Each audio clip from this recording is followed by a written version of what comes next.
the Alvin Gentry situation. Alvin, old man Gentry. As you guys know, Alvin Gentry went on a tirade, and just real quick, I'm going to put the clip right here. Look at what he had to say in this press conference. Played the right way, and we play our ass off. And then what happened to us is that, AD never gets a call. He never gets a call. We talk about them holding him. We talk about them grabbing him on rolls. We're talking about him coming under him on post-up. He never gets a call. Not one. And you know why? Because he doesn't bitch and complain about it. He just keep playing the game.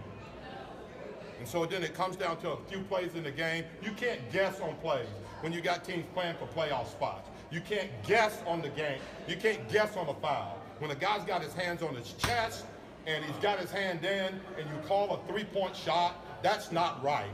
That's not correct. That's not the way you do it. And then you give them the ball back on another play when they undercut a player, that's not right either.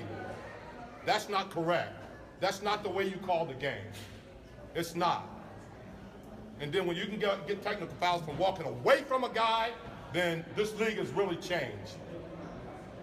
I walked away from him so I wouldn't get a technical. That being said, I thought we did everything we could to try to win the game. That's a great team down there. They have a great team with a great player. To me, he's the MVP of the league. He's done everything to earn that. His team got the best record. He's a closer. He comes up with big shots when he needs to. And they got two guys, he and CP, that can close the game that are great, great players.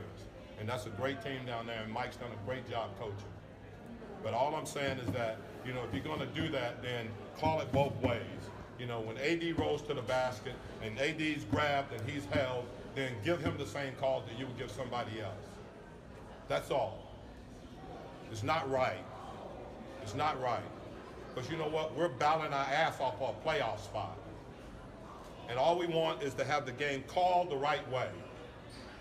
And I'll take the damn fine that they're going to give me tomorrow. That's fine. But I'm sick of it because we hadn't said anything the whole year. We hadn't said one thing about it the whole year. We talk about it, we send it in, we write it down on the evaluation. Can you please watch the screening rolls? Can you please watch them grabbing AD? Can you please watch them under him when he's shooting the basketball? Okay. But nothing ever happens with it. And so I'm sick and tired of it. And so I'll take whatever they... All right, so now that we know what he said, that he's taken his anger out on the refs after that weird foul by Drew Holiday to Harden, what do you think of the situation? And what do you think is going on with the NBA? Because we had a video talking about this ref situation. If you guys want to watch, the card will be up above. What do you think of the situation? I think what it boils down to, in my perspective, is like a lot of the old heads, right, in NBA terminology, are very upset about the way the NBA is trying to call fouls nowadays, right? The game is a shooting dominant league, guard dominant league, 3-point dominated league, all of those things.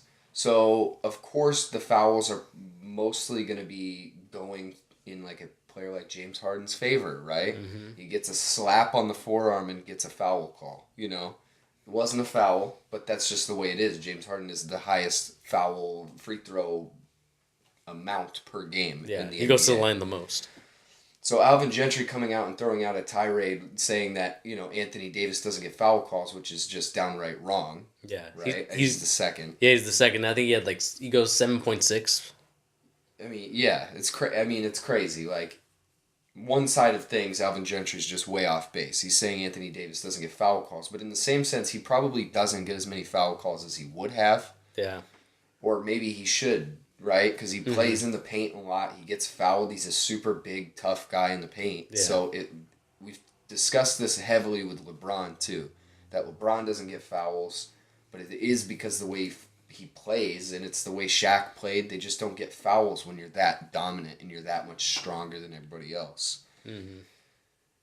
It just sounds like a case of somebody who wants things to be the way they were, doesn't necessarily want them to go the way they're going. Right. I understand the frustration, but it is it's too dramatic for me. Yeah, I was watching The Herd today, and I think Colin kind of put it best. Basketball culture is a culture full of whiners. We see coaches like Calipari complain about having to play in Idaho. We see coaches like Stan Van Gundy complaining, getting fined. And then we have right now Alvin Gentry, who's probably a respected coach. He worked on the Warriors team. I mean, he's definitely a respected coach. I mean, coaching one of the best players in the NBA and has had that job for a while now. So, it's interesting. I don't know if whiner is how I would describe it. Maybe just gentle. Gentle souled. Lots of tender hearts out there in the NBA. Yeah, I think it's just the way the league has gone now. I mean, we remember back in the day. I don't know how much we really remember because, 80s, 90s. We were just born a little bit in the mids. But just watching highlights and just watching games of those old games, how hard it was, how physical it was. We saw, guys like Bill Laimbeer trying to break people's careers. Yeah. We see, Larry Bird and Dr. J getting in fights. We've seen a lot of these guys, Charles Oakley, all these enforcers, it was really physical, it was really rough. Mm-hmm.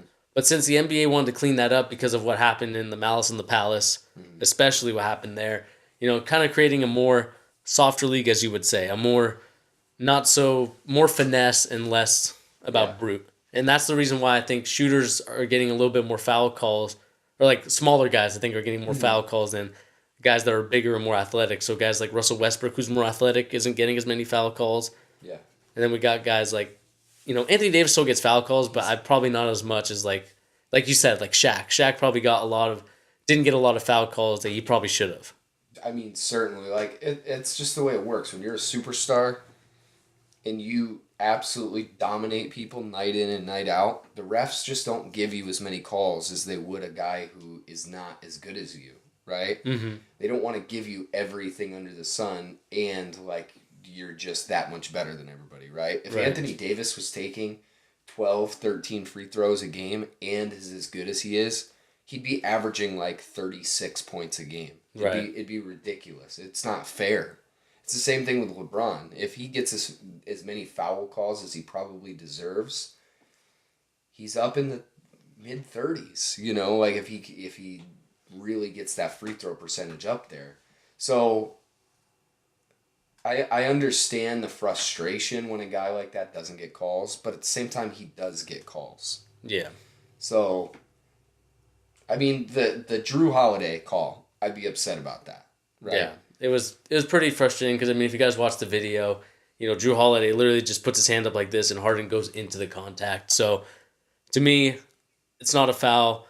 Obviously, I don't know what I see that ref in that GIF that I showed you. He's staring right at it. I don't know how he doesn't see that Drew Holiday's literally like this. Tapped his arm. I mean, it didn't even impede his upward shot motion. Yeah, because he went into it.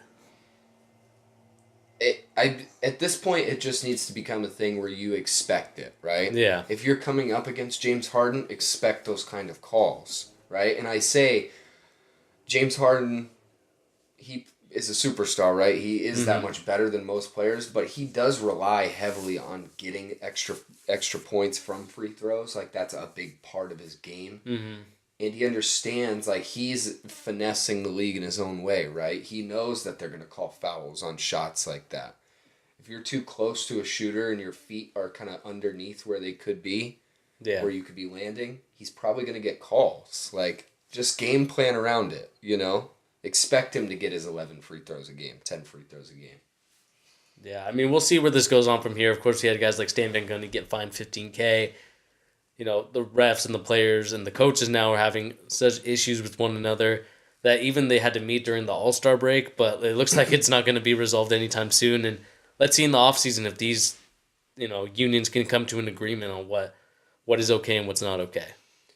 I will say this. Stan Van Gundy, I think, is different. I think Stan Van Gundy is on life support in every way, shape, and form, and he's going to be upset about everything he can be. Mm-hmm. He would be, to be fair, he's a whiner. He would be whining regardless if they were winning or not. Yeah. But, he's 2 days away from the electric chair, so to speak. The pink slip?